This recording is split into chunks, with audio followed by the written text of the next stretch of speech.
Welcome to Smart GK Tricks. तो friends, आज हम पढ़ने वाले हैं पीरियोडिक टेबल के बारे में। तो फ्रेंड्स, जैसे कि इससे पहले भी हमने पीरियोडिक टेबल को पढ़ा था, पीरियोडिक टेबल के ऑलरेडी एक क्लास हमने लगा रखा है। तो फ्रेंड्स, उस क्लास में हमने बेसिक चीज़ों को देखा था कि कैसे कैसे पीरियोडिक टेबल का अवधारणा आया, कैसे कैसे साइंटिस्ट और पीरियोडिक टेबल के मॉडिफाई करते करते एक बहुत ही सुसंगठित और व्यवस्थित ढंग से एक पीरियोडिक टेबल दिया, जिसे आज हम यूज करते हैं, उसे मॉडर्न पीरियोडिक टेबल कहते हैं। ठीक है फ्रेंड्स, जैसे कि आपका ये इंटरफेस दिख रहा होगा। ठीक है, तो फ्रेंड्स, हम थोड़ी सी उन चीज़ों को रिवाइज कर लेंगे जो कि इससे पिछले क्लास में हमने पढ़ा है। उससे फ्रेंड आपको पहले बता दें कि फ्रेंड्स, हम ये क्रैश कोर्स चला रहे हैं UP polytechnic government entrance exam के लिए, जिससे रिलेटेड सारे चीज़ों को हमने अपने इस क्लास में इंक्लूड किया है। जैसे हम बात कर लें कि मैथमेटिक्स, फिजिक्स, रीजनिंग जो कि कोर सब्जेक्ट हैं एंट्रेंस एग्जाम के लिए, वो हम लोग रेगुलर चला रहे हैं। जैसे मॉर्निंग के टाइम में आपको मैथमेटिक्स का क्लास मिल जाता है और इवनिंग के टाइम में आपको केमिस्ट्री का मिल जाता है और कुछ दिन में आपको एक और क्लास मिलने लगेगा फिजिक्स का। ठीक है, तो फ्रेंड्स, अभी तक हमारे चैनल पे आप नए हैं, चैनल को सब्सक्राइब नहीं किए हैं, तो सबसे पहले चैनल को सब्सक्राइब कर लें, साथ ही साथ बेल आइकन को भी दबा लें ताकि लेटेस्ट वीडियो का नोटिफिकेशन आपको मिलता रहे। तो फ्रेंड्स, आइए हम आज बात करते हैं आगे। तो फ्रेंड्स, जैसे कि हमने स्टार्टिंग में पढ़ा था कि सबसे पहले जब 1800 ईस्वी में, ठीक है, 1800 ईस्वी में लगभग 30 तत्व खोजे गए थे। कुछ साइंटिस्टों ने तत्वों का 30 तत्वों तक खोज कर लिया था। उसके बाद क्या हुआ, और भी आगे तत्व खोज करते गए और बहुत सारे तत्वों का खोज होता गया। और खोज होने के बाद क्या हुआ, इन तत्वों के प्रॉपर्टीज जानने में काफ़ी असुविधा होने लगी। उस असुविधा को दूर करने के लिए कुछ साइंटिस्टों ने जो तत्व खोजे गए थे उनको वर्गीकृत किया। उनको वर्गीकृत करके क्या किया, एक टेबल बनाया और टेबल बना के उनको अध्ययन करने की कोशिश की। लेकिन बहुत सारे साइंटिस्ट आए और टेबल बनाए, लेकिन सक्सेस नहीं हुए। ठीक है फ्रेंड्स, तो हम कुछ उन साइंटिस्टों के बारे में भी आपको डिस्कस कर दें। तो सबसे पहले अगर हम बात करें कि जो तत्वों को वर्गीकृत करने के लिए प्रयास किया था, वो एक साइंटिस्ट है बर्जीलियस। ठीक है फ्रेंड्स, बर्जीलियस। तो बर्जीलियस ने सबसे पहले तत्वों को वर्गीकृत किया था। वर्गीकृत करने के बाद बहुत सारी कमियां आई और कमियां आने के बाद ये जो तत्व थे, ये तत्व और खोजते गए और खोजने के बाद ये अपने जो इन्होंने साड़ी बनाया था उसमें कोई जगह नहीं छोड़ी थी। और जैसे कुछ अक्रिय गैस थे उनका भी डिस्कस नहीं किया था इसमें। ठीक है, तो ये क्या हुए, इनका जो अवधारणा था वो गलत हो गया। इसके बाद फिर दूसरे एक साइंटिस्ट आए। अगर हम बात करें तो दूसरे एक साइंटिस्ट आए जिसका नाम था न्यूलैंड। ठीक है फ्रेंड्स, न्यूलैंड आए। न्यूलैंड ने अपना अष्टक नियम दिया और अष्टक नियम में इन्होंने भी बहुत सारी गलतियां की। इन्होंने, जैसे कि हम बात करें तो हाइड्रोजन वर्ग के तत्वों को इन्होंने स्थान नहीं दिया, हाइड्रोजन को अपने अंदर नहीं रखा। तो इनके बहुत सारी कमियां थी। उन सारी कमियों के कारण से इनका भी क्या हुआ, इनका भी जो वर्गीकरण करने का जो प्रयास था वो असफल रहा। इसके बाद हम एक और साइंटिस्ट की बात करते हैं। एक और इसके बाद लास्ट साइंटिस्ट आते हैं जिन्होंने क्या किया, बहुत ही सुसंगठित और एक तार्किक रूप से एक वर्गीकृत करके तत्वों को दिया, जिसे क्या कहते हैं, जिसे पीरियोडिक टेबल कहते हैं। ठीक है, तो वो साइंटिस्ट है मेंडलीव। ठीक है फ्रेंड्स, मेंडलीव जब ये खोज किए, जब अपना अवधारणा दिया, उस समय तत्वों की संख्या अगर हम बात करें आपको तो 63 तत्व थे। 63 तत्व हो गए थे। उन्होंने एक पीरियोडिक टेबल का जन्म दिया और इसे मेंडलीव को ही पीरियोडिक टेबल का फादर भी कहते हैं, पीरियोडिक टेबल का जनक भी कहता है, क्योंकि सर्वप्रथम इन्होंने ही क्या किया, जो आवर्त सारणी आज हम पढ़ते हैं, आधुनिक आवर्त सारणी, उसका जन्म दिया। ठीक है, तो उस समय कितने तत्व थे, उस समय 63 एलिमेंट्स खोजे जा चुके थे। और ये कब, ये 1869 में इन्होंने पीरियोडिक टेबल दिया। क्या दिया, पीरियोडिक टेबल। ठीक है, पीरियोडिक टेबल दिया, जिसमें इन्होंने बताया कि उसमें 18 क्या हैं, वर्ग हैं, ग्रुप और 7 आवर्त हैं। ठीक है फ्रेंड्स, इस तरह से इन्होंने बताया। और 63 जो उनके 63 एलिमेंट खोजे जा चुके थे उस टाइम तक, उसको क्या किया, एक पीरियोडिक टेबल में एक सजा के एक अच्छा सा प्रस्तुत किया। कुछ दिनों तक तो इनका पीरियोडिक टेबल चला, लेकिन 1913 ईस्वी में एक और साइंटिस्ट आए जिन्होंने अपने रिसर्च में खोज निकाला कि, और इससे पहले बता दीजिए कि जो मेंडलीव का आवर्त सारणी था वो क्या था, कि वो तत्वों के परमाणु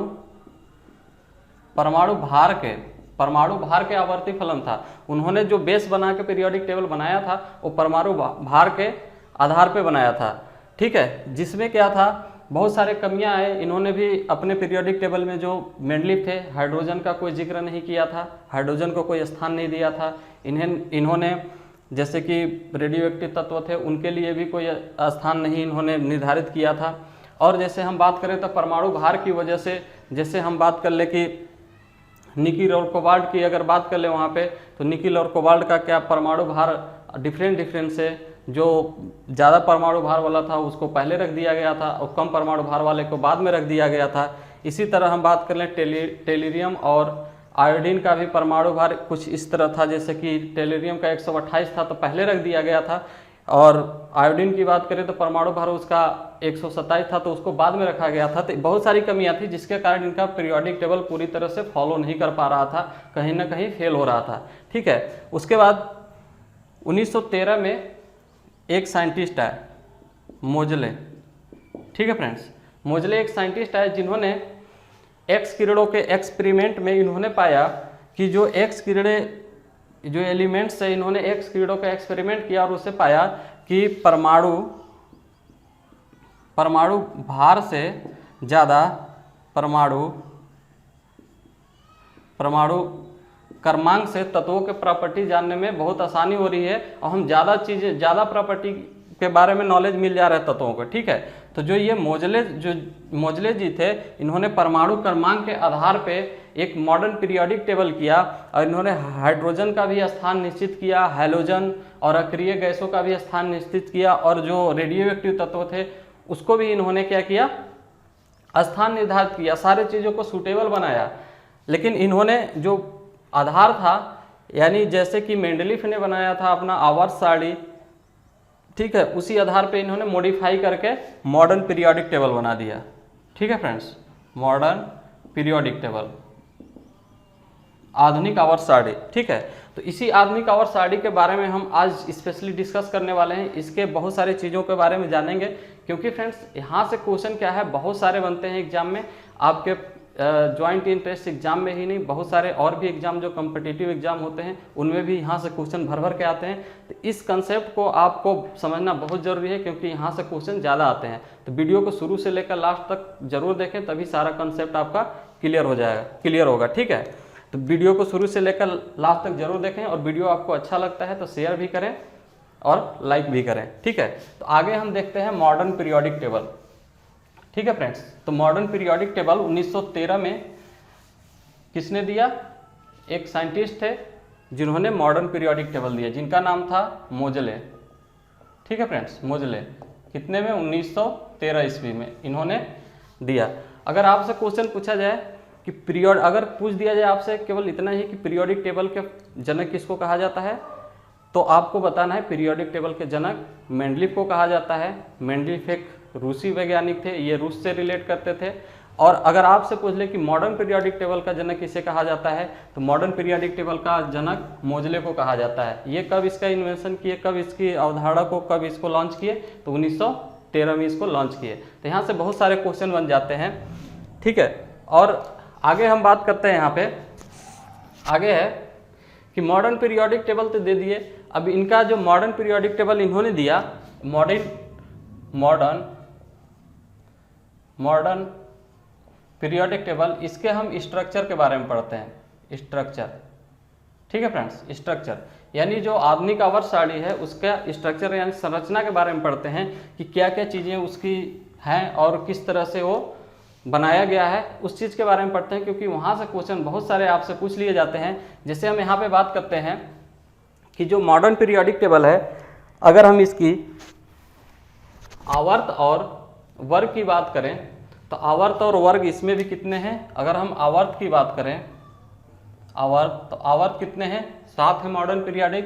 फ्रेंड्स यहाँ ध्यान दीजिएगा, हम मॉडर्न पीरियोडिक टेबल के बारे में डिस्कस कर रहे हैं। अगर हम वर्ग की बात करें तो वर्ग कितने हैं, 18 है, ठीक है। और इसके 18 वर्ग को कितने भागों में बांटा गया है, इसके पार्ट कितने हैं।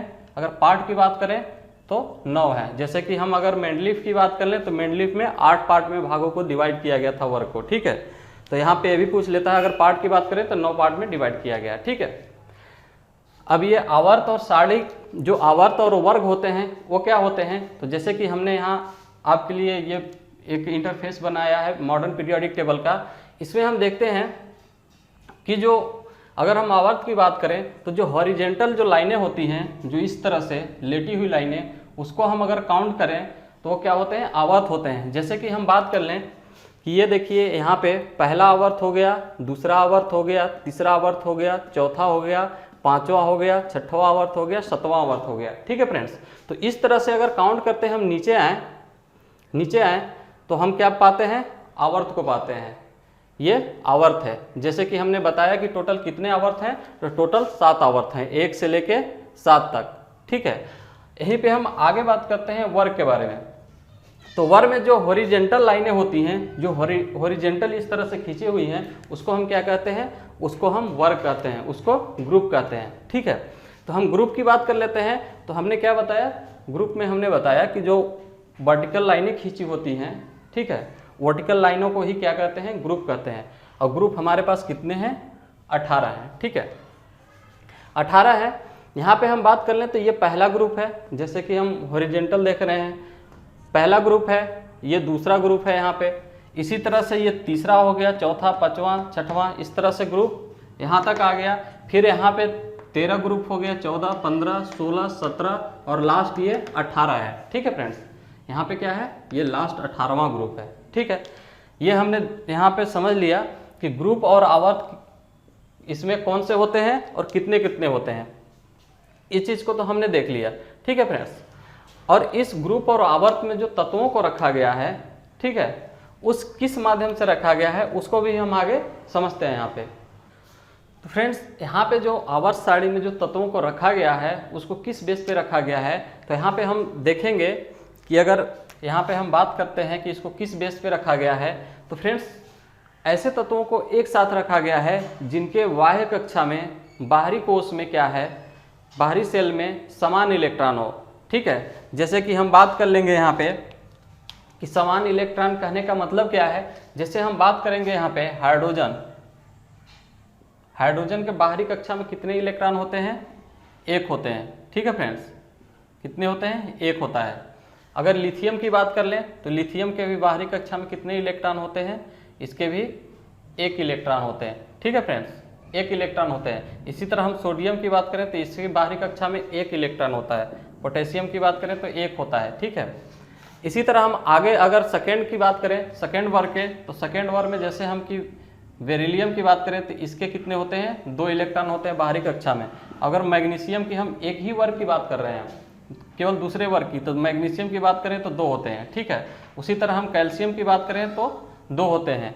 स्ट्रांसियम की बात करें तो इसमें भी 2 होते हैं। तो यहाँ पे हम देख रहे हैं कि उन तत्वों को एक साथ रखा गया है जिनके बाहरी कक्षा में समान इलेक्ट्रॉन है। पहले वर्ग में जितने भी एलिमेंट्स हैं उनके बाहरी कक्षा में समान इलेक्ट्रॉन है। परमाणु क्रमांक उनके भले चेंजेज हैं, जैसे हम बात कर लें कि हाइड्रोजन का 1 है तो लिथियम का 3 है। ठीक है, उसी तरह अगर हम बात कर लें सोडियम का, तो सोडियम का परमाणु क्रमांक की अगर बात करें, एटॉमिक नंबर की बात करें तो इसका 11 है, इसकी बात करें तो 19 है। पोटेशियम की, रोवेडियम की बात करें तो और आगे परमाणु क्रमांक चेंज होते जाते हैं, लेकिन बाह्य कक्षा में जो इलेक्ट्रॉन बनते हैं वो क्या होते हैं, समान होते हैं। ठीक है, जैसे हम यहाँ पे देख रहे हैं कि 1-1 इलेक्ट्रॉन है सभी वर्ग में जितने भी एलिमेंट्स हैं। दूसरे वर्ग में हम देख रहे हैं कि सभी में, जो दूसरा वर्ग है, ग्रुप है, उसमें सभी जितने भी एलिमेंट हैं सभी के बाहरी कक्षा में 2 इलेक्ट्रॉन है।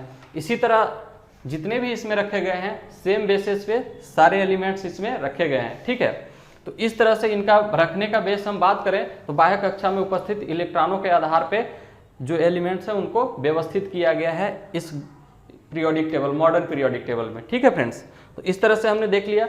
अब हम आगे बात कर लेते हैं कि जो ये ग्रुप डिवाइड है, जो 18 ग्रुप में डिवाइड है, कौन से ग्रुप में कितने एलिमेंट्स आते हैं। ठीक है फ्रेंड्स, यहाँ पे हम देख लेते हैं कि कितने कितने एलिमेंट्स आते हैं यहाँ पे। जैसे हम बात करते हैं यहाँ पे कि अगर हम बात कर लें यहाँ पे ग्रुप पहले और, ठीक है, ग्रुप में तो जानेंगे ही, पहले हम आवर्त को देख लेते हैं कि आवर्त में कितने कितने एलिमेंट्स रखे गए हैं। इसके बाद हम एक एक करके ग्रुप में भी देखेंगे, ठीक है, कि ग्रुप में कौन कौन से एलिमेंट्स कहाँ कहाँ पे रखे गए हैं। तो हम यहाँ पे बात करते हैं आवर्त की, ठीक है। आवर्त, अगर हम पहले आवर्त की बात करें तो पहले आवर्त में हम यहाँ पे देख रहे हैं कि पहला जो आवर्त है हमारा, हमने आवर्त कहा था कि ऊपर से हम नीचे काउंट करते आएंगे तो हम आवर्त में चलेंगे। तो हम पहले आवर्त की बात करते हैं। तो पहला आवर्त में हम देख रहे हैं कि यहाँ हाइड्रोजन है और दूसरा क्या है, हीलियम। तो पहले आवर्त में कितने एलिमेंट्स रखे गए हैं, 2। फ्रेंड्स ध्यान से समझिएगा क्योंकि यहाँ से क्वेश्चन बन जाते हैं और बहुत सारा कंफ्यूजन रहता है इसमें, क्योंकि पीरियोडिक टेबल समझ लिए तो समझिए कि केमिस्ट्री का बहुत सारा चीज़ों को आपने समझ लिया, ठीक है। तो हमने क्या कहा कि पहला आवर्त है, पहले आवर्त में 2 एलिमेंट्स रखे गए हैं, ठीक है। इसी तरह अगर हम दूसरे आवर्त की बात कर लें, ठीक है, दूसरे आवर्त का, तो दूसरा आवर्त में हम देखते हैं कि दूसरा आवर्त यहाँ पे है, ठीक है। 1 2 3 4 5 6 7 8 कितने एलिमेंट्स रखे गए हैं, हमने काउंट करके यहाँ पे देख लिया वर्बली, कितने रखे गए हैं, 8 रखे गए हैं, ठीक है। अब अगर हम तीसरे आवर्त की बात करें तो तीसरा आवर्त हमारा ये आता है, यहाँ से हम फिर काउंट कर लेते हैं। तो दूसरा और तीसरा क्या है, सेम है। तो तीसरे में भी क्या है, 8 एलिमेंट्स होंगे। यहाँ पे हम चौथे की बात करते हैं, तो जो चौथा आता है, चौथा यहाँ हम काउंट कर लेते हैं।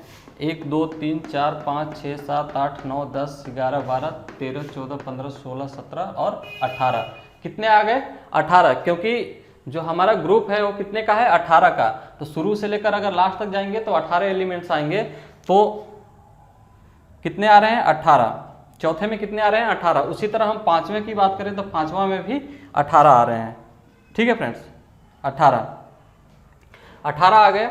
इसके बाद अगर हम छठवें की बात करें तो छठे में यहाँ पे हम देख रहे हैं कि छठवां जो आवर्त होता है उसमें रेडियो एक्टिव तत्व आते हैं। जो नए तत्वों की खोज की गई है उसमें इसको बारी बारी से भरा जाता है जैसे जैसे खोजा जाता है, ठीक है फ्रेंड्स। तो यहाँ पे जैसे कि हम बात कर लें तो ये जो छठवां आवर्त है वो तो क्या भरा हुआ है, इसमें कितने टोटल तत्व हैं, इसकी हम बात कर लें तो टोटल 32 हैं। लेकिन लास्ट वाला आवर्त अगर हम सातवें की बात करें तो सातवां का क्या, अपूर्ण छोड़ा गया है। कुछ तत्व इसमें भरे गए हैं और कुछ तत्वों के लिए आगे भविष्य के लिए जगह छोड़ दिया गया है, ताकि भविष्य में कोई अगर एलिमेंट्स का खोज होता है तो उस तत्वों को उसमें रखा जाए।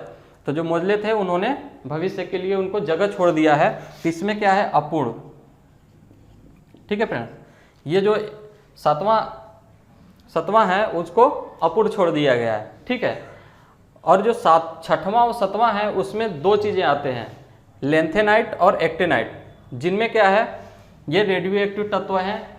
रेडियो एक्टिव तत्वों को अलग से रखा गया है, ठीक है, जो कि किस में आते हैं, अगर बात करें हम इसमें तो छठवें में आते हैं और सतवें में। आपसे एग्जाम में पूछ लेता है कि लेंथेनाइट कौन से आवर्त में आता है, तो आपको क्या बताना है, छठवें आवर्त में। जैसे कि हम यहाँ देख रहे हैं लेंथेनाइट और एक्टेनाइट की बात करेगा तो एक्टेनाइट 7वें आवर्त में आता है, ठीक है। तो इस तरह से हमने देख लिया। अगर हम लेंथेनाइट और एक्टेनाइट की बात करें तो जो लेंथेनाइट होते हैं, लेंथेनाइट वो कितने से स्टार्ट होते हैं, उसमें जो तत्व रखे गए हैं लेंथेनाइट में वो सारे क्या हैं, रेडियो एक्टिव तत्व हैं, ठीक है, जो 58 से 71 तक रखे गए हैं। कितने तक, 58 से 71 तक, ठीक है। अगर एक्टेनाइट की बात करें जो 7वां आवर्त है तो एक्टेनाइट में कितना रखा गया है, एक्टेनाइट की बात करें तो 90 से 103 तक रखा गया है। अगर यहीं पे हम अगर लेंथेनाइट को ले लें तो लेंथेनाइट 57 से हो जाएगा, और अगर हम यहीं पे एक्टेनाइट के भी इसमें काउंट कर लें तो 89 से हो जाएगा 103 तक। लेकिन अगर लेंथेनाइट और एक्टेनाइट की बात करें तो 58 से 71 तक हो रहा है और ये 90 से 103 तक हो रहा है। तो लेंथेनाइट में इतने तक तत्व रखे गए हैं उसमें, ठीक है, और जो कि बहुत हाईली रेडियो एक्टिव तत्व होते हैं ये, ठीक। तो इस तरह से हमने यहाँ पे देख लिए इसको। अब हम आगे इसमें बात करते हैं। तो आगे फ्रेंड्स यहाँ पे जैसे कि अगर हम हाइड्रोजन की बात करें तो जो ये हाइड्रोजन है, हाइड्रोजन क्या करता है, हाइड्रोजन जो है वो क्या करता है, ये पहले ग्रुप के साथ और ये इधर जो 7वां, ये जो 18वां ग्रुप है उसके साइड भी क्या करता है, ये बिहेव करता है। इसलिए इसको इसको एक स्थान निश्चित नहीं किया गया है, जिसके साथ जैसा बिहेव करता है उसके हिसाब से इसको उसके साथ काउंट कर लेते हैं। ठीक है फ्रेंड्स, तो यहाँ पे ये हो गया। अब हम आगे यहाँ पे बात करेंगे कि आगे इसमें जो इसको डिवाइड किया गया है, ठीक है, कितने ब्लॉक में डिवाइड किए गए हैं इसको, तो उन चीज़ों को भी देखते हैं। तो फ्रेंड्स इसकी हम बात करें तो ये 4 ब्लॉक में डिवाइड किया गया है। कौन कौन से ब्लॉक की अगर बात करें हम यहाँ पे ब्लॉक की, तो इसको S block, D block, P block और एफ ब्लॉक, ठीक है, तो इस तरह से इसको डिवाइड किया गया है। तो यहाँ पे हम बात करते हैं कि एस ब्लॉक कौन कौन से हैं। तो एस ब्लॉक की हम अगर बात करें तो ये जो दोनों आते हैं ये क्या है, एस ब्लॉक में आते हैं। ठीक है फ्रेंड्स, ये जो पहला और दूसरा जो वर्ग आता है एस ब्लॉक में आता है। इसी तरह से अगर हम बात करें कि पी ब्लॉक कौन सा है, तो पी ब्लॉक ये जो 13 से 18 तक के जो आते हैं वो पी ब्लॉक में आते हैं। ठीक है फ्रेंड्स, अगर हम डी ब्लॉक की बात करें तो डी ब्लॉक 3 से लेकर 12 के बीच में जो आते हैं एलिमेंट्स, उसको किस में रखा गया है, डी ब्लॉक में रखा गया है। अगर हम एफ ब्लॉक की बात करें तो एफ ब्लॉक में जो लेंथेनाइट और एक्टेनाइट वाला जो है उसको किस में रखा गया है, एफ ब्लॉक में, जो कि क्या है, हाईली क्या है, रेडियो एक्टिव एलिमेंट है। तो यहाँ पे हमने इस तरह से देख लिया। अगर हम यहीं पे बात कर लें कि एस ब्लॉक में कितने वर्ग आते हैं, तो एस ब्लॉक में 2 वर्ग आते हैं, पहला और दूसरा। इसी तरह हम अगर पी ब्लॉक की बात करें तो पी ब्लॉक में हम यहाँ देख रहे हैं कि 13 से लेकर 18 तक हम रखे हुए हैं। तो पी ब्लॉक की बात करें तो 6 वर्ग आते हैं। इसी तरह अगर हम बात करें यहाँ पे कि अगर डी ब्लॉक की बात करें तो डी ब्लॉक में कितने आते हैं, जिसे 13 से लेके 3 से लेके 12 तक रखा गया है। तो इसकी अगर हम बात कर लें तो इसमें आते हैं 12। ठीक है फ्रेंड्स, 12 नहीं 10 आते हैं, 3 से लेके 12 तक है तो 10 आते हैं। ठीक है, तो इस तरह से कितने हो गए, टोटल हमारे पास 18 ग्रुप हो गए, ग्रुप जो कि बटा हुआ है। बाकी के जो एफ है वो कुछ इसके एलिमेंट्स किस में आते हैं, कुछ एलिमेंट्स इसके एस में आ जाएंगे, जैसे कि हम देख रहे हैं कि यहाँ पे क्या है, कुछ एलिमेंट्स इधर आ जाएंगे, और कुछ एलिमेंट्स की बात करें तो इधर पी में भी आ जाते हैं इसके। तो इस तरह से ये सम्मिलित रूप से है, तो एफ डी और पी में दोनों में आ जाते हैं। ठीक है, लेकिन एस में नहीं आता क्योंकि लेंथेनाइट और एक्टिनाइट यहाँ पे है, ये तीसरे वर्ग में है। ठीक है, तीसरा वर्ग किस में आता है, डी में आता है।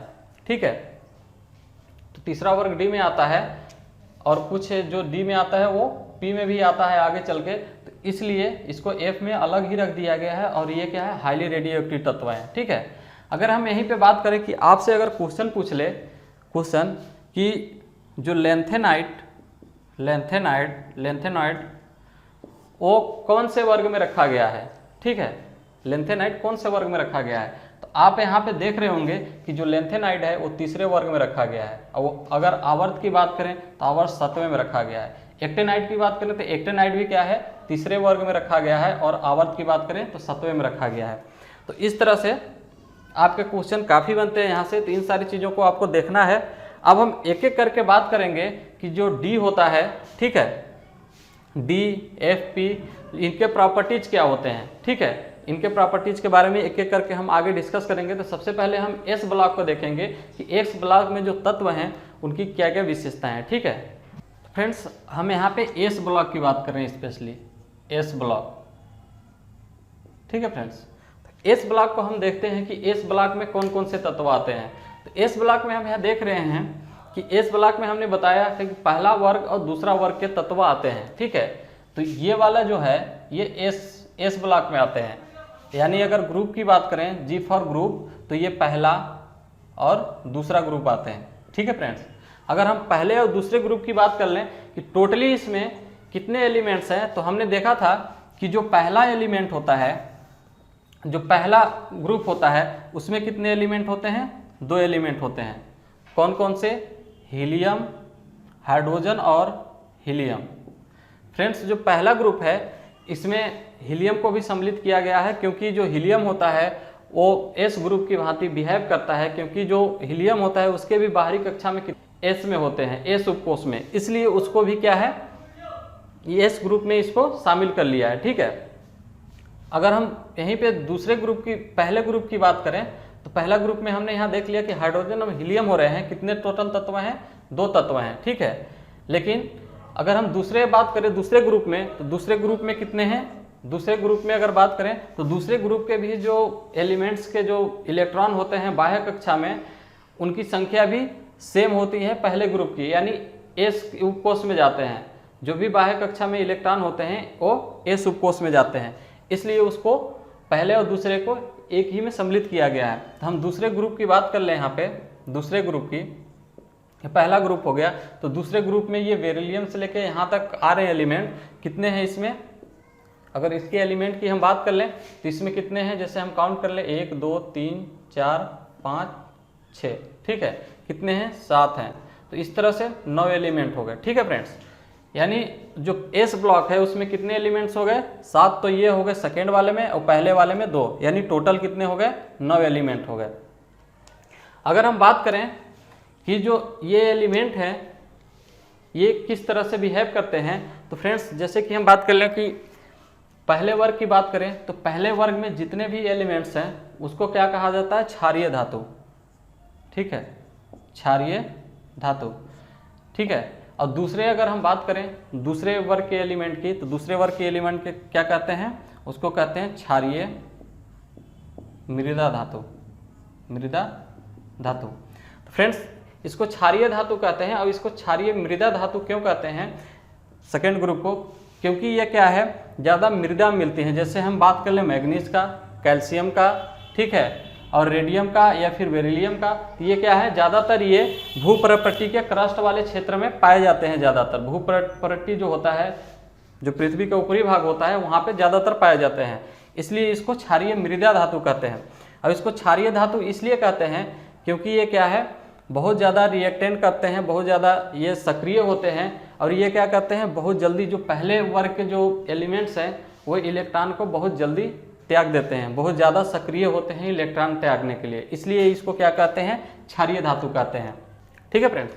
और जो एस ब्लॉक के जो तत्व होते हैं वो कैसे होते हैं, वो चमकीले होते हैं, ठीक है, चमकीले होते हैं। और कैसे होते हैं, ऊष्मा के सुचालक होते हैं, सुचालक, ठीक है फ्रेंड्स, सुचालक होते हैं। और सामान्य ताप पर कठोर होते हैं, सामान्य ताप पर कठोर होते हैं। लेकिन जो ये लिथियम और सोडियम और पोटेशियम है, ये क्या है, सामान्य ताप पर क्या होते हैं, ये कठोर नहीं होते, ये मुलायम होते हैं, इसे चाकू से काटा जा सकता है। और ये क्या है, इसको खुले में नहीं रखा जा सकता, क्योंकि ये जो लिथियम, सोडियम और जो पोटेशियम है ये बहुत ज़्यादा सक्रिय तत्व हैं, बहुत ज़्यादा ये क्या करते हैं, रिएक्शन करते हैं, ठीक है। तो इसलिए ये सोडियम और पोटेशियम है, ये किसी मिट्टी के तेल में या किसी ऐसे चीज़ों में रखा जाता है जिससे ये रिएक्शन न कर सके, ठीक है। तो इनको मिट्टी के तेल में रखा जाता है, खुले में नहीं रखा जा सकता, क्योंकि ये बहुत ज़्यादा सक्रिय होते हैं, बहुत ज़्यादा क्रिया करते हैं, बहुत जल्दी ही ये इलेक्ट्रॉन त्याग देते हैं, जो कि अगर हम बात करें लिथियम, सोडियम और पोटेशियम की, ठीक है। अगर यहीं पे हम फ्रांसियम की बात कर लें तो ये जो फ्रांसियम है सबसे नीचे जो 7वां वर्त में है पहले वर्ग का, ये कैसा बिहेव करता है, तो ये सब मेटल्स की तरह बिहेव करता है, मेटलाइड की तरह, उपधातु की तरह। उपधातु क्या होते हैं, तो उपधातु ऐसे धातु होते हैं जो कि धातु और अधातु दोनों की तरह बिहेव करते हैं, यानी मेटल और नॉन मेटल दोनों की तरह बिहेव करते हैं। तो आपसे क्वेश्चन पूछ लेता है कि पहले वर्ग में ऐसा कौन सा एलिमेंट से तत्व है जो कि क्या करता है, उपधातु की तरह बिहेव करता है, तो आपको क्या बताना है, फ्रांसियम, ठीक है। तो फ्रांसियम ऐसा है पहले वर्ग में जो कि क्या करता है, उपधातु की तरह बिहेव करता है, तो इसलिए इसको आपको ध्यान में रखना है, ठीक है। अब हम अगले ग्रुप की बात करेंगे, अगला सेकेंड ग्रुप है, ठीक है। तो इसमें हमने पहले और दूसरे के बारे में डिस्कस तो कर लिया, अब हम जो एस ब्लॉक है उसके बारे में डिस्कस कर लिया, अब हम पी ब्लॉक के बारे में डिस्कस करेंगे, ठीक है फ्रेंड्स। तो फ्रेंड्स आगे हम बात करते हैं पी ब्लॉक के बारे में, ठीक है फ्रेंड्स। पी ब्लॉक के बारे में डिस्कस करते हैं।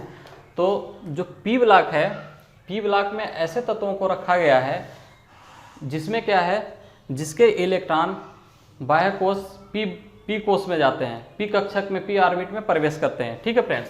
जिससे हम बात कर ले यहाँ पे कि जो पी ब्लॉक के तत्व रखे गए हैं उनका अगर हम बात करें कितने वर्ग से कितने तक रखे गए हैं, तो अगर बात करें तो 13 से 18 वर्ग के बीच में रखे गए हैं। जैसे कि हम बात कर लें कि ये पी ब्लॉक है और पी ब्लॉक के 13 से 18 वर्ग के बीच में जो एलिमेंट्स रखे गए हैं उसको पी ब्लॉक में कहते हैं, ठीक है। और पी ब्लॉक में इसको इसलिए रखा गया है क्योंकि जो पी ब्लॉक के जो एलिमेंट्स हैं उनके बाह्य कक्षा के जो इलेक्ट्रॉन प्रवेश करते हैं वो क्या करते हैं, पी ऑर्बिट में प्रवेश करते हैं। इसलिए जितने भी इसमें एलिमेंट्स हैं वो सभी के जो बाह्य कक्षा का अगर ऑर्बिट की बात करें तो पी होगा, जिसमें इलेक्ट्रॉन प्रवेश करते हैं और जो साझा करते हैं जिससे इलेक्ट्रॉन, ठीक है। ये हो गया बात। अगर हम यहाँ पे बात करें कि अगर हम 13 वर्ग की बात करें तो 13 वर्ग के यहाँ पे हम देखते हैं तो जो 13 वर्ग समूह का है इसको हम बोरान समूह भी कहते हैं। कौन सा समूह कहते हैं, बोरान समूह। तो जो बोरान समूह है ये बोरान है, उसमें अगर हम बात करें कौन कौन से एलिमेंट्स रखे गए हैं तो बोरान है, एल्युमिनियम है, गैलियम है, इंडियम है और यहाँ पे टेलिनियम है, ठीक है। लेकिन एक ये नाइक्रोमियम जो है, ये नाइकोनियम, ये क्या है, ये आप याद रखिएगा, ये एक नया तत्व सम्मिलित किया गया है, ठीक है। 2018 से 2016 से पहले जो तत्व सम्मिलित करके 118 जो एलिमेंट्स बनाए गए हैं टोटल, उसमें क्या है, यहाँ नाइकोनियम भी सम्मिलित है। तो आपसे एग्जाम में पूछ सकता है कि जो नाइकोनियम है कौन से वर्ग में शामिल किया गया है, ये कौन सा वर्ग में, 13वें ग्रुप में वर्ग में शामिल किया गया है, ठीक है। तो इस तरह से यहाँ पे हम इसको देख लिए कि इसमें कौन कौन से हैं। अब दूसरा आता है कार्बन समूह, ठीक है। अगर कार्बन समूह की बात करें तो सबसे पहले कार्बन रखा गया है, कार्बन समूह, इसके बाद सिलिकॉन है, जर्मेनियम है और स्ट्रॉन्सियम है, और यहाँ पे अगर लेड की बात करें तो इस तरह से तत्व इसमें रखे गए हैं, ठीक है। अगला कौन सा आता है, अगला अगर हम वहाँ पे 15वें ग्रुप की बात करें तो 15वें ग्रुप आता है नाइट्रोजन समूह, ठीक है। नाइट्रोजन समूह में nitrogen, phosphorus, arsenic, antimony, bismuth, इस तरह से रखे गए हैं। और अगर आगे हम बात करें ऑक्सीजन समूह, तो इसको ऑक्सीजन समूह को आप इस पॉइंट को ध्यान रखिएगा कि जो ऑक्सीजन समूह होता है उसे चाल्कोजन समूह भी कहते हैं। क्या कहते हैं, चाल्कोजन समूह। तो जो ऑक्सीजन समूह में है ऑक्सीजन, सल्फर, ठीक है, टेलिनियम, सेलेनियम, इस तरह से तत्व, पोलिनियम, इस तरह से तत्व रखे गए हैं। तो फ्रेंड्स जो पोलिनियम है वो क्या है, एक रेडियो एक्टिव तत्व भी है और ये मेटलाइट का भी गुण रखता है। तो इस चीज़ को आप याद रखें क्योंकि एग्जाम में पूछ लेता है कि कौन सा ऐसा वर्ग है जिसमें कि जो एलिमेंट्स है वो क्या करता है, रेडियो एक्टिव भी है और उपधातु भी है। तो वो क्या है, पोलिनियम है, वो दोनों का गुण रखता है, ठीक है। इस तरह अगर हम आगे बात कर लें कि अगला कौन सा है, हाइड्रोजन समूह, ठीक है। हाइड्रोजन समूह कौन सा है, ये 17 नंबर वाला जो वर्ग है उसको हाइड्रोजन समूह कहते हैं। इसमें फ्लोरीन, क्लोरीन, ब्रोमीन, आयोडीन रखा गया है, ठीक है। इस तरह से हमने कर लिया। इसको हाइड्रोजन समूह क्यों कहते हैं, हाइड्रोजन समूह इसलिए कहते हैं क्योंकि जो हाइड्रोजन समूह वाले जो एलिमेंट्स हैं वो क्या करते हैं, रिएक्शन करके किसी अगर मेटल से रिएक्शन करते हैं तो वो क्या बनाते हैं, लवण बनाते हैं, ठीक है, लवण बनाते हैं, जिसके कारण उसको हाइड्रोजन कहते हैं। अगला हम बात कर लेते हैं कि अगला है छठा ग्रुप। छठवें ये जो अगला है ये कौन सा है, 18वां ग्रुप, ठीक है। 18वां ग्रुप में क्या है, हीलियम है, नियॉन है, आर्गन है, क्रिप्टॉन, जेनॉन और रेडॉन, इस तरह से इसमें है। इसको जो 18वां होता है, 18वां ग्रुप, उसको क्या कहते हैं, तो उसको कई नाम से जानते हैं, जैसे कि इसको आदर्श गैस का समूह भी कहते हैं, इसको फ्री गैसेस भी कहते हैं, फ्री गैसेस का समूह, या फिर इसको जीरो ग्रुप भी कहते हैं, ठीक है। इसको इनर्ट गैस भी कहते हैं, इसको नोबल गैस भी कहते हैं, या फिर इसको अक्रिय गैसेज भी कहते हैं। क्योंकि ये क्या है, जो 18वां ग्रुप वाला एलिमेंट्स है वो क्या करते हैं, वो अपना अष्टक पूरा कर लेते हैं और अष्टक पूरा करने के बाद, ऑक्टेन पूरा करने के बाद वो रिएक्शन नहीं करते, वो अक्रिय हो जाते हैं, इसलिए उसको कई नामों से जानते हैं। इन सब नामों को आप याद रखेंगे, ठीक है। इस तरह से हो गया। अगर यहीं पे हम बात कर लें कुछ और ये जो ग्रुप पी है इसके बारे में, तो फ्रेंड्स ग्रुप पी में क्या है कि इसमें मेटल, नॉन मेटल और इसमें मेटोलाइट, तीनों तरह के इसमें एलिमेंट्स पाए जाते हैं। तो फ्रेंड्स यहाँ पे हम देखते हैं कि एक जिग जैग लाइन बनता है इस तरह से, जैसे कि हमने यहाँ पे बना रखा है। तो ये जो जिग जैग लाइन के अंदर जो भी एलिमेंट्स आते हैं वो क्या है, सारे मेटोलाइट हैं। ये उपधातु, उसमें उपधातु कहते हैं इनको। उपधातु की बात करें जैसे कि हम सिलिकॉन, जर्मेनियम, आर्सेनिक और एंटीमनी, ये जो सारे हैं ये उपधातु के गुण रखते हैं। उपधातु के मतलब कि ये जो धातु और जो मेटल और नॉन मेटल हैं उनके दोनों के गुण रखते हैं। अब ये जो जिग जैग लाइन होता है पी ब्लॉक में, ये जिगजैग लाइन धातु और अधातु को दोनों को अलग भी करता है। ठीक है, तो एग्जाम में आपसे क्वेश्चन भी यहाँ से बन जाते हैं कि जो जिगजैग लाइन पी ब्लॉक में पाए जाते हैं उसका क्या कारण है, क्या महत्व है, तो आपको कई ऑप्शन दे देंगे। तो यहाँ पे आपको ध्यान रखना है कि ये मेटल और नॉन मेटल को डिवाइड भी करता है, उसको दो भागों में बांटता भी है। ठीक है, यहीं पे अगर हम बात करें कि जो ये बोरान होता है, ठीक है, ये क्या है, ये एक नॉन मेटल है, लेकिन कैसा होता है, अगर नॉन मेटल की हम बात करें तो ज़्यादातर नॉन मेटल जो होते हैं वो क्या होते हैं, गैस के फॉर्म में होते हैं, लेकिन जो ये बोरान है वो क्या होता है, वो द्रव के फॉर्म में होता है। ठीक है फ्रेंड्स, यहीं पे अगर हम यहीं पे आगे बात कर लें और कि ये जो सारे हैं इधर ये नॉन मेटल आते हैं, जिससे नियॉन, आर्गन, क्रिप्टॉन, जेनॉन, ये सब क्या है, ये नॉन मेटल में ही हैं, लेकिन गैसेज में है। वो कैसे गैसेज हैं, ये अक्रिय गैसेज हैं। ठीक है, तो इस तरह से हमने इसको देख लिया। अब हम आगे बात करते हैं अगले ग्रुप, अगले ब्लॉक की। अगला ब्लॉक है डी ब्लॉक, इसके बारे में हम डिस्कस करते हैं यहाँ पे। ठीक, अगला है यहाँ पे डी ब्लॉक। ठीक है, डी ब्लॉक, डी ब्लॉक के बारे में डिस्कस करते हैं। तो फ्रेंड्स आगे हम यहाँ पे डी ब्लॉक के बारे में डिस्कस करते हैं। ठीक है फ्रेंड्स, जो डी ब्लॉक के तत्व आते हैं, अगर उनकी बात करें तो कितने वर्ग के बीच में रखे गए हैं, तो वो 3 से लेके 12 वर्ग के बीच में रखे गए हैं। ठीक है, 3 से लेके 12 वर्ग के बीच में, यानी टोटल इसमें अगर हम ग्रुप की बात करें, ग्रुप, तो इसमें 10 ग्रुप आते हैं। ठीक है फ्रेंड्स, 3 से 12 के बीच में।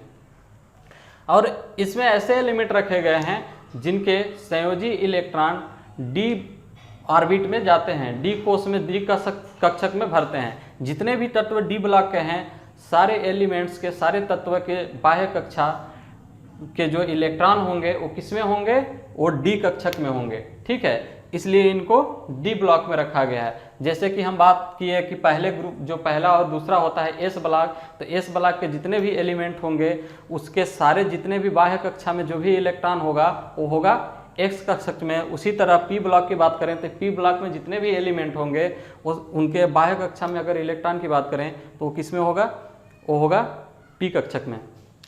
उसी तरह अगर हम डी ब्लॉक की बात करें तो डी ब्लॉक में जितने भी एलिमेंट आएंगे, डी ब्लॉक के एलिमेंट के, उनके अगर बाह्य कक्षा की बात करें कि बाह्य कक्षा में जो संयोजी इलेक्ट्रॉन होंगे वो किस में होंगे, तो डी कक्षक में होंगे। ठीक है, इस तरह से हमने यहाँ पे देख लिया। ठीक है, अब हम यहाँ पे डी की बात कर लें तो डी को क्या कहते हैं, संक्रमण तत्व भी कहते हैं, संक्रमण। ठीक है, संक्रमण तत्व भी कहते हैं। ठीक है, संक्रमण तत्व इसलिए कहते हैं इसको क्योंकि ये क्या करते हैं, ये चेंज कर करके बनाते हैं। जैसे हम अगर आयरन की बात कर लें तो आयरन क्या है, फेरिक ऑक्साइड भी बनाता है और फेरस ऑक्साइड भी बनाता है, यानी ये दो तरह के बिहेव रखता है अपने अंदर, इसलिए इसको क्या कहते हैं, संक्रमण तत्व कहते हैं। लेकिन कुछ इसमें असम्पशन है, जैसे कि हम बात करें कि स्कैंडियम जो डी के हैं उसको हमने तो कहा कि सारे तत्व संक्रमण है, लेकिन कुछ ऐसे तत्व हैं जो क्या है, संक्रमण की तरह बिहेव नहीं करते हैं। जैसे कि हम बात कर लें स्कैंडियम, स्कैंडियम क्या है, संक्रमण तत्व के अंतर्गत नहीं आता, ये है उसी में डी ब्लॉक में है, लेकिन ये संक्रमण तत्व नहीं है। उसी तरह अगर हम कॉपर की बात कर लें तो ये भी संक्रमण तत्व नहीं है, और इसी तरह अगर हम जिंक की बात कर लें तो ये भी संक्रमण तत्व नहीं है, और पारा की बात करें तो ये भी संक्रमण तत्व नहीं है। ठीक है, इसी तरह अगर हम पारा की बात करें तो जो डी ब्लॉक में जो एलिमेंट्स हैं, जो डी ब्लॉक के एलिमेंट्स हैं वो क्या है, सभी मेटल हैं, यानी सभी धातु हैं। ठीक है, सभी क्या है, धातु हैं। लेकिन पारा एक ऐसा तत्व है, ठीक है, ऐसा तत्व है जो क्या है, धातु होते हुए भी कैसी अवस्था में पाया जाता है, द्रव अवस्था में पाया जाता है। ठीक है फ्रेंड्स, तो जैसे कि पी ब्लॉक में हमने बोरान को पढ़ा था कि अधातु होते हुए भी ये द्रव अवस्था में पाया जाता है, उसी तरह ये क्या है, पारा है जो कि धातु होते हुए भी ये द्रव अवस्था में पाया जाता है। तो इसको भी आप ध्यान में रखें क्योंकि एग्जाम में क्वेश्चन पूछ लेता है। ठीक है, अब तो बात ये हो गया। अब हम आगे बात करते हैं फ्रेंड्स, यहाँ पे हम क्या बात कर रहे थे, जैसे कि हम बात करें कि जो डी ब्लॉक के एलिमेंट्स होते हैं वो एस ब्लॉक से ज़्यादा क्रियाशील होते हैं। ठीक है, लेकिन पी ब्लॉक से कम क्रियाशील होते हैं। और जो डी ब्लॉक को रखा गया है, आप यहाँ पे देख रहे होंगे कि इसको एस और पी ब्लॉक के मिड में रखा गया है। ठीक है, तो इस तरह से इसके चीज़ों को हमने देख लिया। ठीक है फ्रेंड्स, और हम डी ब्लॉक की बात कर लें तो ये क्या होते हैं, आघात, वर्ध्यता होते हैं। ठीक है, इनमें तन्यता होता है, तन्यता, ठीक है, तन्यता होता है। और ये क्या होते हैं, लोचनशील होते हैं, लोचनशील। ठीक है, काफ़ी फ्लेक्सिबिलिटी होती है। तो इस तरह के तत्व पाए जाते हैं। और यहाँ से क्वेश्चन क्या बन सकता है कि जो डी ब्लॉक के तत्व होते हैं इनके अगर आयन की बात करें तो ये कैसे होते हैं, रंगीन आयन बनाते हैं। ठीक है फ्रेंड्स, तो ये चीज़ आप ध्यान में रखेंगे, आपसे क्वेश्चन एग्जाम में पूछ लिया जाएगा कि कौन से ऐसा ब्लॉक है, कौन से ऐसे तत्व हैं जो क्या करते हैं, रंगीन आयन बनाते हैं। तो डी ब्लॉक के तत्व हो गए जो रंगीन आयन बनाते हैं। और हम बात कर लें इसके बारे में तो जो डी ग्रुप के जो एलिमेंट्स होते हैं वो डी ग्रुप के एलिमेंट क्या करते हैं, डी ग्रुप के एलिमेंट के जो ऑक्साइड होते हैं, ठीक है फ्रेंड्स, जो ऑक्साइड होते हैं वो क्या करते हैं, वो उत्प्रेरक के काम करते हैं, उत्प्रेरक। ठीक है, उत्प्रेरक के, जैसे कि हम अगर आयरन की बात कर लें, निकिल की बात कर लें, ठीक है, ये सब क्या करते हैं, ये सब उत्प्रेरक के काम करते हैं। यानी जो केमिकल रिएक्शन होता है उसको उत्प्रेरित करने का, उसको बढ़ाने का काम करते हैं। तो इस तरह से हमने डी ब्लॉक को देख लिया। अब फ्रेंड्स आगे हम बात करने वाले हैं लास्ट, ये ग्रुप यानी जो ब्लॉक है, कौन सा ब्लॉक, एफ ब्लॉक। फ्रेंड्स जो एफ ब्लॉक के जो भी एलिमेंट्स हैं उनके अगर संयोजी इलेक्ट्रॉन की बात करें तो सारे एफ कक्षक में जाते हैं, इसलिए इसको किस में रखा गया है, एफ ब्लॉक में रखा गया है। ठीक है, अगर एफ ब्लॉक की बात करें तो इसके दो भागों में डिवाइड किया गया है। कौन कौन से, पहला है लैंथेनॉइड।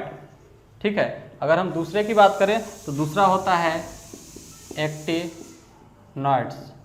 ठीक है फ्रेंड्स, लेंथेनॉइड और एक्टिनॉइड्स। अगर हम बात करें कि ये कहाँ रखे गए हैं तो ये जो पीरियोडिक टेबल है, पीरियोडिक टेबल के ये 6वें और 7वें आवर्त के, 6वें और 7वें आवर्त के किसमें रखे गए हैं, तीसरे वर्ग में। ठीक है फ्रेंड्स, 6वें और 7वें आवर्त के ये लेंटेनाइट और एक्टिनाइट, और वर्ग की आपसे बात करेगा तो वर्ग कौन सा है, तीसरा वर्ग में ये रखे गए हैं। इसमें जो भी तत्व हैं ज़्यादातर क्या हैं, कुछ इसमें मानव द्वारा संश्लेषित रखे गए हैं रेडियो एक्टिव तत्व, और कुछ क्या है, नेचुरल वाले भी रखे गए हैं। ठीक है, ठीक है, तो इसमें अगर हम बात करें तो जो लेंथेनाइट होता है वो कम सक्रिय होता है, कम जटिल होता है, लेकिन जो एक्टिनाइट होता है वो ज़्यादा जटिल और ज़्यादा सक्रिय होते हैं, इसमें ज़्यादा रेडियो एक्टिव तत्व रखे गए हैं। ठीक है, अगर यहीं पे हम बात कर लें कि जो, अगर बात कर लें यहाँ पे कि यूरेनियम 92 इसका एटॉमिक नंबर होता है यूरेनियम। इसके बाद वाले जितने भी तत्व रखे गए हैं 92 से ये 118 तक इधर, ये सब कैसे हैं, मानव निर्मित हैं, मानव निर्मित हैं। ठीक है, मानव निर्मित है, जिसके कारण इन तत्वों को क्या कहा जाता है, इन तत्वों को पारा यूरेनियम, क्या कहा जाता है, पारा यूरेनियम। ठीक है, जो मानव द्वारा निर्मित है इसलिए इनको पारा यूरेनियम कहा जाता है। अब ये कहाँ है, ये 92 के बाद वाले जितने तत्व आते हैं वो सब मानव द्वारा संश्लेषित हैं। ठीक है, और हम बात करें कि जो भी लेंथेनाइट और एक्टिनाइट एफ ब्लॉक के जो भी तत्व हैं वो कैसे हैं, सब धातु हैं। ठीक है, सभी धातु हैं, और वो कैसे धातु हैं, ये भी क्या है, संक्रमण धातु हैं, संक्रमण धातु हैं। जैसे कि हमने डी ब्लॉक के पढ़ा था, ये डी ब्लॉक में ही आता है, तो ये संक्रमण धातु हैं, डी ब्लॉक के ही अंतर्गत आते हैं अभी, लेकिन इसको अलग कर दिया गया है क्योंकि इसमें कुछ नेचुरल और कुछ मानव द्वारा है, इसलिए इसको ए ब्लॉक में कर दिया गया है। ठीक है, तो इसको भी संक्रमण धातु कहते हैं, लेकिन इसको संक्रमण पूरी रूप से नहीं कहते, इसको आंतरिक संक्रमण धातु कहते हैं। ठीक है फ्रेंड्स, आंतरिक संक्रमण कहते हैं। ठीक है, क्योंकि इसके अंदर है। ठीक है, तो इस तरह से हमने यहाँ पे जो पीरियोडिक टेबल था, पीरियोडिक टेबल के सारे ग्रुप्स, सारे आवर्त हमने देख लिए, क्या क्या इनकी विशेषताएं थी। आगे हम इसके बारे में जो इसमें एलिमेंट्स हैं उनके प्रॉपर्टीज़ के बारे में पढ़ेंगे एक एक करके। ठीक है, उसके बाद इसको फिनिश करेंगे। तो फ्रेंड्स आज तक के लिए बस इतने, क्लास और लंबी हो जाएगी, इसलिए आज तक बस इतना ही। अब हम मिलेंगे नेक्स्ट क्लास में। तो वीडियो अगर आपको अच्छा लगता है तो इसको ज़्यादा से ज़्यादा शेयर करें। साथ ही साथ अगर आपको और भी अच्छा लगता है तो अपने फ्रेंडों को भी बताएं और फ्रेंडों से भी इस वीडियो को देखने के लिए कहें, ताकि वो भी अगर एग्ज़ाम की तैयारी कर रहे हैं तो उनके लिए भी ये वीडियो हेल्पफुल हो। तो फ्रेंड्स मिलते हैं फिर नेक्स्ट क्लास में, तब तक के लिए धन्यवाद।